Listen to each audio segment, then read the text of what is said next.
Hey, this is your girl Tawan, and I want to welcome you to the cafe where we believe everybody deserves a little TLC. That would be some transformational lifestyle content to help you become your best self, create your best life, but most importantly, take charge of your destiny. Now, if you are new to the cafe, you know what to do.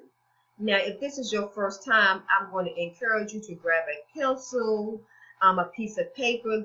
Get snugged up in your favorite chair, wrap your blanket around you, get your tea or your favorite beverage, and be willing to take notes and to glean any information that will help you in your journey of becoming and doing and getting the results for the life that you desire for yourself.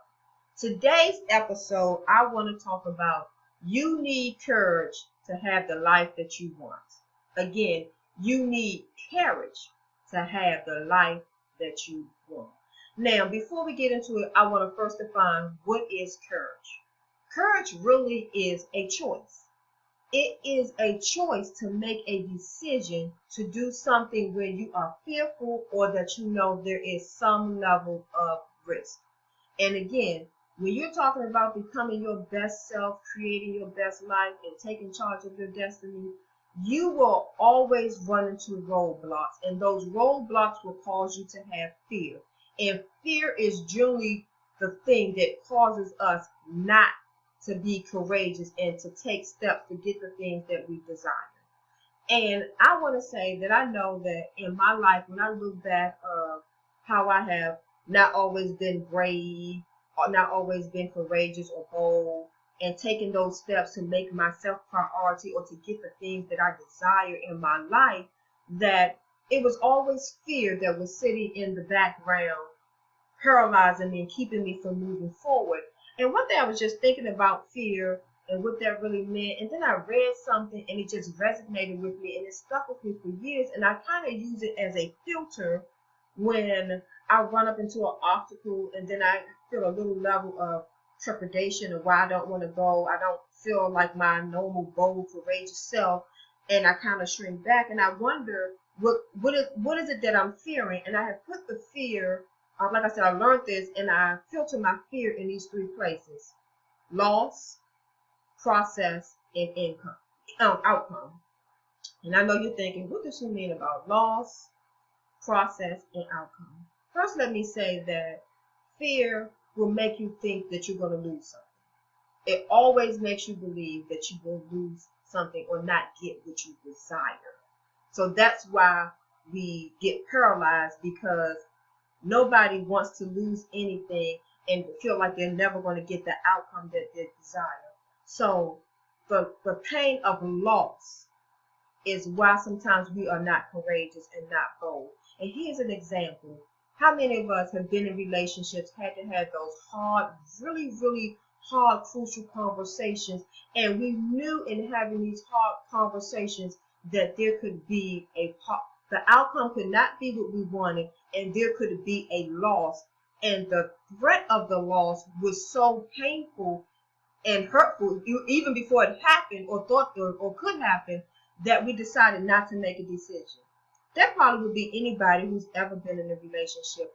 And I know as a coach working with women, one of the things I have found with a lot of my clients are they're scared to have those hard conversations, be it at work, be it in their family, with their spouse, because they're so fearful of what they're going to lose. You know, to stand up for yourself and say, hey, I don't like when you spoke to me this way. I don't like this particular behavior. And if it continues, I can't continue with this. Or if you say, I don't like this, and it's not acceptable behavior, the person might say, well, then I'll just go on my own separate way. And then you're confronted with loss. And you don't want to do that. But let me say, in being courageous and knowing your worth and knowing what you deserve in your life, you have to take the risk. One thing about being courageous is it never removes the fear.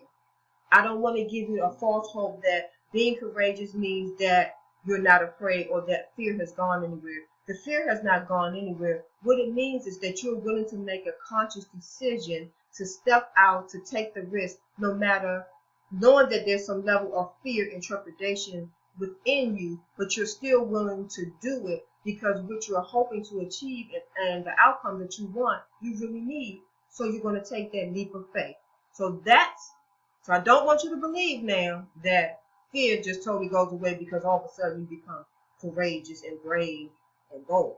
That does not happen. So we first talked about the pain of loss. Having courage means sometimes you have to deal with that fear of loss. Sometimes we will lose in order to win.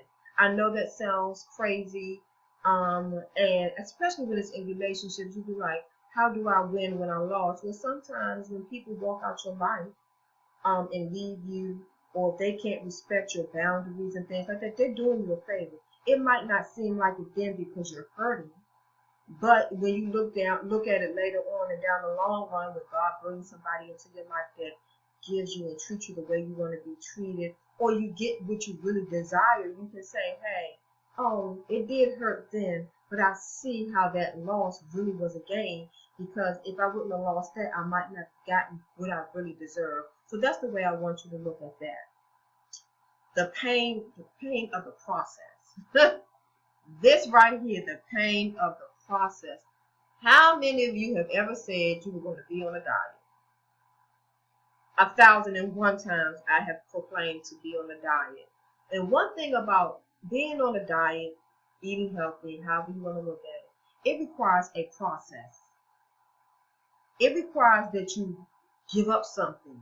And that's generally what causes people fear. Because processes really require that you sometimes give up some things. You can't do them to get the results that you want. And diet is a good example here because you have to give up something when you're on a diet or trying to eat healthy or create a healthy lifestyle.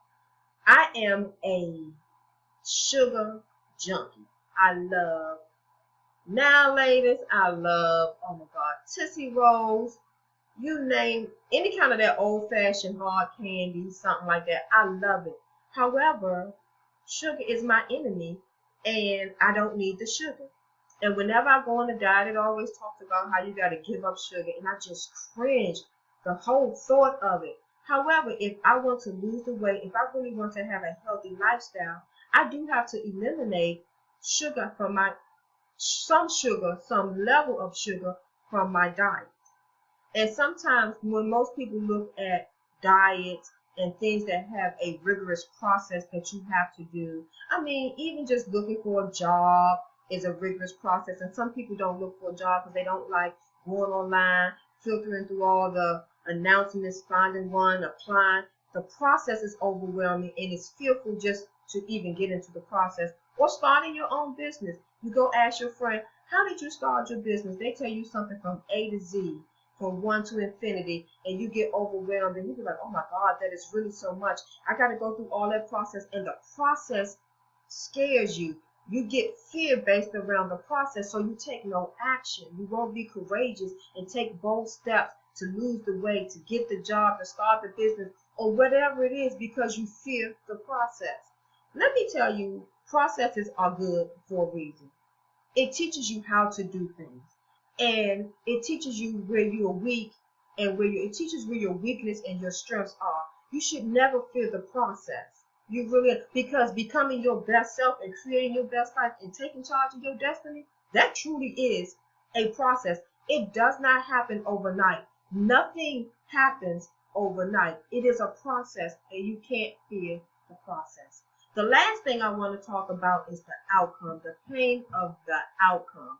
So I used one good example in the beginning when I talked about being in a relationship, having been able to have that crucial conversation. And you know that if you have this conversation, there is a chance that the outcome will be the person will walk away from you and you will experience that loss. So that is a way that you fear the outcome that may happen. But I want to give you another bigger one to help you look at it in a different perspective. A promotion. There are so many people who are sitting in jobs who know their worth and will refuse or are too afraid to go ask for a promotion. They're scared of the outcome. Thinking about being told no, the mental anguish associated with it causes such a level of fear that they never go and they never ask for the promotion. But I want to tell you that my grandmother used to say, a closed mouth never got fed. And the Bible says that you have not because you ask not. There are a lot of things in life that you will have to be courageous and ask for. And you have to be willing to deal with whatever the outcome that comes. And sometimes, we wrap our brains around the outcome so much that it causes us not to rise to the occasion and get what we desire. But I want to encourage you not to be afraid of the outcome. Just because somebody tells you no right today doesn't mean it will be no tomorrow or be no 3 months later, 6 months later, or a year later. But you have to be courageous and act. You have to act regardless of what the outcome is. And let me tell you why. When you are courageous, when you take those steps, when you know that you could lose something, when you know that the process is scary or the outcome will not be the results that you desire, just taking the courage to have that conversation, to go through that process, or to deal with the outcome that comes out builds confidence. It builds your confidence muscle. And we all need to build our confidence muscle. One of the ways you become courageous is by repeatedly taking steps, doing the things that scare you. That's how you deal with fear. Courage is the opposite of fear. So in order to deal with your fear, in order to be courageous, you got to do that thing, facing that fear and facing that risk. I want to say, I hope that this episode has been enlightening to you. I hope that you just sit back and in your notes, you reflect back on those 3 things that I talked about: the loss of pain, the loss of the process, and the loss and the pain of the outcome. And see, where do you find yourself in those 3 categories? And when you're faced with some fear, I want you to filter your fear through those 3 places and see how can you combat that. Remember, courage is not the absence of fear, but is doing it in the presence of fear, knowing that there is some level of risk. Until next time.